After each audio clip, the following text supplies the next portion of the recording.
And we're back in the studios here in our little interview section, and I'm pleased to welcome Notre Dame's Vice President and CIO, Chief Investment Officer, Scott Malpass.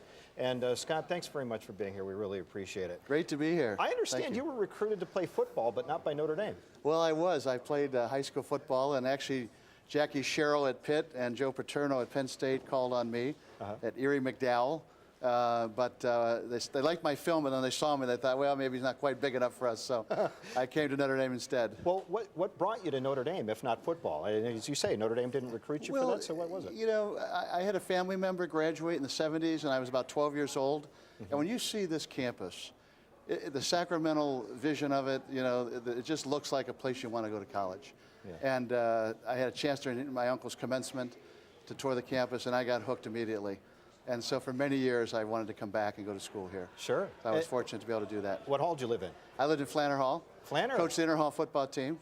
Was co-athletic commissioner of the dorm with my roommate, Mike Donovan, who also works at Notre Dame in our office. Yeah. So we're very fortunate. So you actually got to play football in pads anyway? I did. Yeah. I did. Yeah. Now, Flanner is what Father Michelli over at Kavanaugh, where I lived, used to call the heathen towers, you know, just because they were so new and so different, and they actually had elevators and things like that. But anyway, you survived that. We survived it. We had a great dorm spirit. We had great rectors, and we had a wonderful time. I lived there 4 years. Yep. And you've gone on now, of course, you're Chief Investment Officer for Notre Dame. So let's talk about that a little bit. Notre Dame has done very, very well in its investments over the last, say, 20 years or so. And in that period, there have been a couple of really horrible bear markets. There was a dot-com bust back in 1999. There was the financial crisis and the subprime mortgage crisis in 2008. A lot of colleges with large endowments lost an awful lot of money. Notre Dame lost some, but you actually came out of it in fairly good shape. So tell me how you did that. Well, I'm very proud of our team, our investment committee of our board that Jay Jordan has chaired for 20 years. Great advisors and guidance. You know, we have great partners. We don't stretch. We don't over leverage. You know, very fundamental value investors. So, you know, in that kind of market, everybody's going to get hit.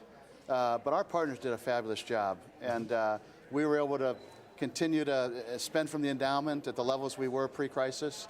Didn't have to cut faculty and staff or programs. So, you know, it was a tough period. But you're right. There have been crises.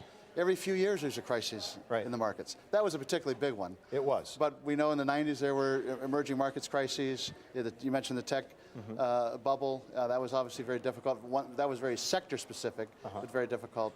But there's always going to be something that you have to worry about in investing. Sure. And, you know, for everybody out there, there's always that old mantra that you just got to be in it, leave it, don't look at it, just stay with it and never change it. But, you know, you've done some things to really sort of protect yourself and protect the university from these kinds of things. And so do you take a purely bottom-up, just looking at specific companies, or do you look from the top down and say, hey, there's a problem out there in the bigger economy? Well, we look at both. We are more bottom-up, though. And we're just fortunate we get to partner with the very best minds in the world who manage money. You know, we have over 100 investment partners. We have a long time horizon, which is a real advantage. So we can lock up some of our capital in funds, like in venture capital or private equity or real estate, where you can get a premium over the market. We don't need to spend the whole fund every year, so we can put some of it away over 10, 20 years. So you're in a little better position than most investors that are out there. We don't have to be quite as liquid as most investors. So which is more important, Scott, not losing money or making money? Well, they're both important, and you have to have balance. You know, if there's one thing that I tell investors is be diversified, have balance, and you'll do as well as anybody as long as you don't market time and stick with it, you know. It's sad sometimes you see people go out of the market right at the bottom and come back in right at the top, and you know the individuals do that a lot with their money, and I'm trying to always educate people not to do that. It's the old buy high, sell low. That's the big problem. Exactly. Right? You want to do it the other way around. But you almost have to be inverse emotional to do that. So when things are flying high and the market's up, no, that's right. No, when things are down, people are afraid to buy, but that's when you have to buy. And so you have to be a bit of a contrarian. You have to look at valuation and buy when they're down. That's hard sometimes for people to do. And I think we do that pretty well. We have great partners who help us do that. They're often calling capital right after a big collapse, so they can buy lower. And that's a great discipline. We're very disciplined how we manage the money.